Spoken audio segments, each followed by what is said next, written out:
किसानों का आंदोलन 1.5 महीने से जारी है और किसान आंदोलन पर नेता विपक्ष और पूर्व मुख्यमंत्री भूपेंद्र सिंह हुड्डा क्या अब राय रखते हैं। हुड्डा साहब, 1.5 महीने से ये आंदोलन चल रहा है। ठिठुरती ठंड के बीच में किसान बॉर्डर पर हैं, कई किसानों की जान जा चुकी है।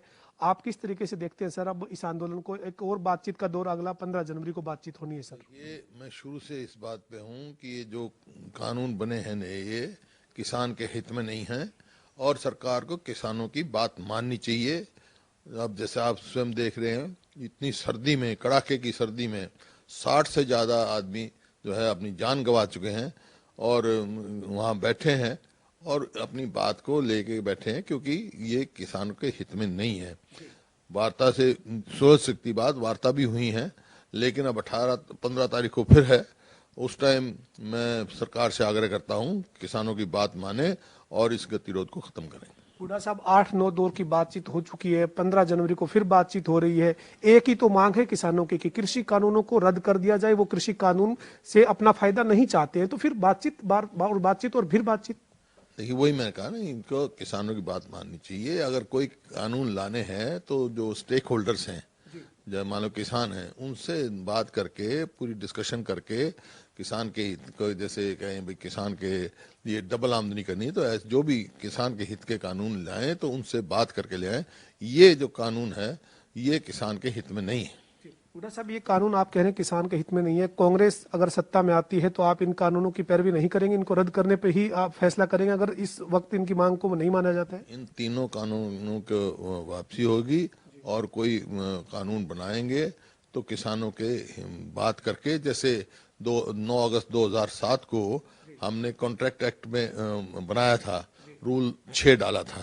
उस समय ये था कि जो बैंक गारंटी उसकी थी, ताकि किसानों के हित सुरक्षित रहें। तो अब जो विधानसभा का सेशन जो हमने बुलाया है, उसमें हम एपीएमसी एक्ट में अमेंडमेंट लेके आएंगे और पेनल्टी की बजाय उसमें सजा का प्रावधान करने का हम रखेंगे। और इसी वास्ते गवर्नर साहब से आग्रह कर रहे हैं हम तुरंत जो है विधानसभा का सेशन बुलाया जाए। सर, आप बार बार राज्यपाल महोदय से सेशन बुलाने की अपील कर रहे हैं, लेकिन इसके ऊपर अभी तक कोई जवाब नहीं आया है। आप क्या मानते हैं कि सरकार पूरे तरीके से अविश्वास में आ चुकी है?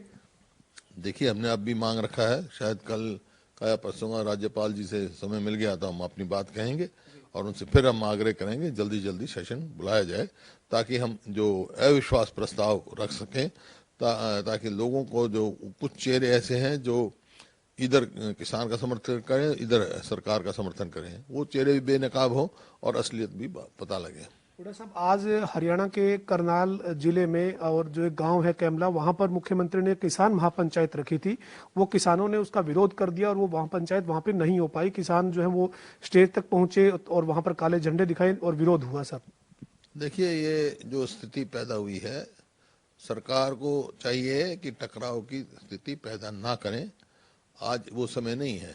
आज किसानों से बात करनी है तो पहले बुलाएं, उनको समझाएं सभाओं की वजह से, ताकि किसी को ऐसा मौका ना मिले कि ऐसी व्यवस्था, कानून व्यवस्था पहले ही हरियाणा में खराब है और कानून व्यवस्था खराब ना हो। तो किसानों से अगर सरकार बातचीत करना चाहे तो आपका ये मानना है कि जहां किसानों का धरना है वहां जाके बात करें?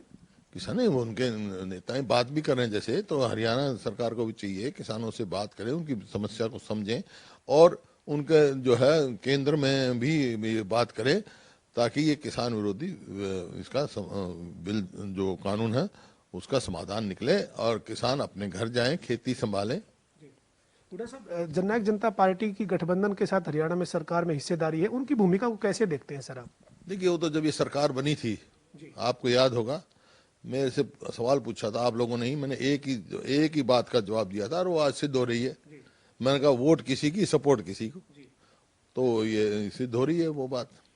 यानी जननायक जनता पार्टी जो किसान हित में होने का दावा करती रही या चुनाव प्रचार में अपना किसानों का साथ देने का वायदा किया, तो उसके ऊपर अब खरी नहीं उतरी? हाँ, नहीं, आपने देखा ना उनके नेताओं के भाषण देखो, बीजेपी के बारे में क्या क्या कहा, क्या क्या कह के वोट मांग के गए और फिर चुपके से सपोर्ट की। जब क्या नाम, मैंने इसी वास्ते कहा था, वोट किसी की, सपोर्ट किसी को। हरियाणा के कृषि मंत्री जयप्रकाश दलाल कह रहे हैं कि जो कांग्रेस के नेता हैं भूपेंद्र सिंह हुड्डा, पूर्व मुख्यमंत्री, उन्होंने जो 2-2 लाख रुपए देने की बात की है किसानों का जिनका निधन हुआ है, ये जो है वो किसानों के सताए हुए किसान है। कांग्रेस तो चाहे कितनी मदद कर दी उतनी कम है, यानी एक तरह से व्यंग किया है उन्होंने।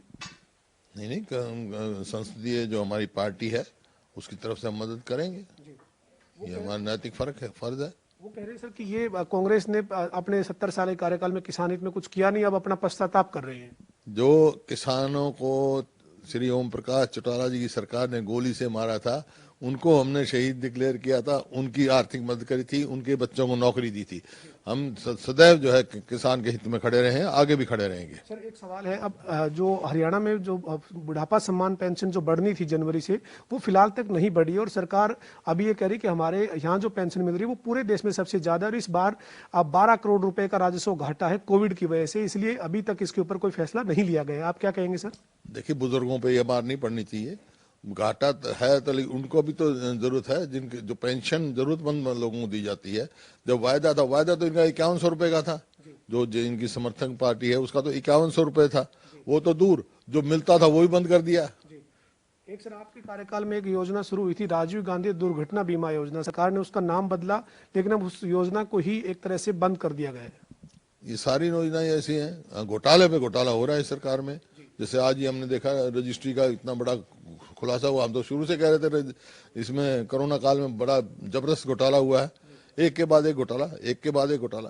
बेरोजगारी में भी सर हरियाणा, एक बार फिर एक आंकड़ा जो आया है उसके अंदर बेरोजगारी में हरियाणा जो है वो अव्वल नंबर पर पहुंच गया है। CMI का जो सर्वे हुआ है उसमें 32.5% जो है, इसका मतलब हर तीसरा आदमी जो है बेरोजगार है हरियाणा में, हर तीसरा आदमी। तो क्योंकि दोनों तरफ से एक तो रोजगार नहीं मिल रहे, दूसरे सरकारी जो नौकरियां हैं उससे भी निकाले जा रहे हैं। जैसे अभी ग्रुप डी का भी किया है, उससे पहले PTI का किया, ड्राइंग टीचर का किया। लगा सकती सरकार को रोजगार देनी चाहिए। कोरोना काल में रोजगार देने की बजाय ये सरकार रोजगार छीनने का काम कर रही है। बढ़ती महंगाई पर क्या कहेंगे सर? गैस की सब्सिडी जो है वो नहीं मिल रही है, पेट्रोल के दाम बढ़ रहे हैं, ये किसान आंदोलन के पीछे जो महंगाई बढ़ रही है उसकी तरफ एक तरह से ध्यान भी नहीं जा पा रहा है। देखिए, वो जब तो किसान आज बैठा है, क्योंकि लागत तो बढ़ा दी, आमदनी घटा दी, उसके हिसाब से MSP भी नहीं मिल रही, और MSP बहुत जगह मिलती भी नहीं है। कई कई दिन किसान को इंतजार करना पड़ता है। तो डीजल का जैसे है, हमारे समय में डीजल सबसे सस्ता था।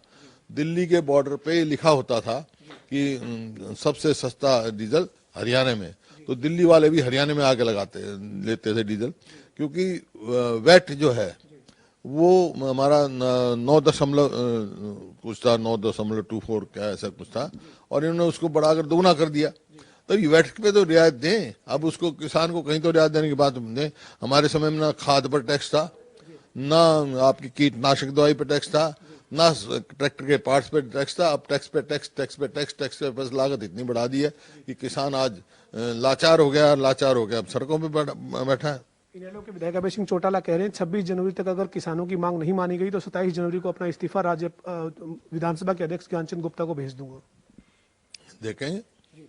आखिरी सवाल है सर, अगर ये इसी तरीके से किसान आंदोलन के बीच में जो हरियाणा के बीजेपी के विधायक या फिर JJP के विधायक बयानबाजी या समर्थित जो निर्दलीय विधायक वो दे रहे हैं, आप विधानसभा के सेशन को बुलाने की मांग? तो इसी वास्ते तो हम मांग कर रहे हैं, ताकि अविश्वास प्रस्ताव हम पास करें और पता लग जाए कौन किसानों के साथ खड़ा है और कौन सरकार के साथ खड़ा है। आपके किसानों से क्या अपील है सर, जो धरने पर बैठे आंदोलन किसान है, क्या कहेंगे इस ठंड के बीच में? देखिए, मेरी एक ही अपील है, प्रजातंत्र में सबका अधिकार है, शांति कायम रखें।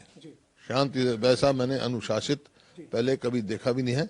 शांति कायम रखें, भाईचारा बनाएं, और सरकार पे जो है जो दबाव डाल के ज्यादा बातचीत के द्वारा इसका समाधान कराएं। बहुत बहुत शुक्रिया से बातचीत करने के लिए। तो ये हमारे साथ नेता विपक्ष पूर्व मुख्यमंत्री भूपेंद्र सिंह हुड्डा थे। हुड्डा साहब ने किसानों के मुद्दे पर सरकार को घेरा है और इसके साथ ही भूपेंद्र सिंह हुड्डा ने बढ़ती महंगाई के ऊपर भी चिंता व्यक्त की है। वीडियो जर्नलिस्ट रवि के साथ पवन सिंह, जनता टीवी, चंडीगढ़।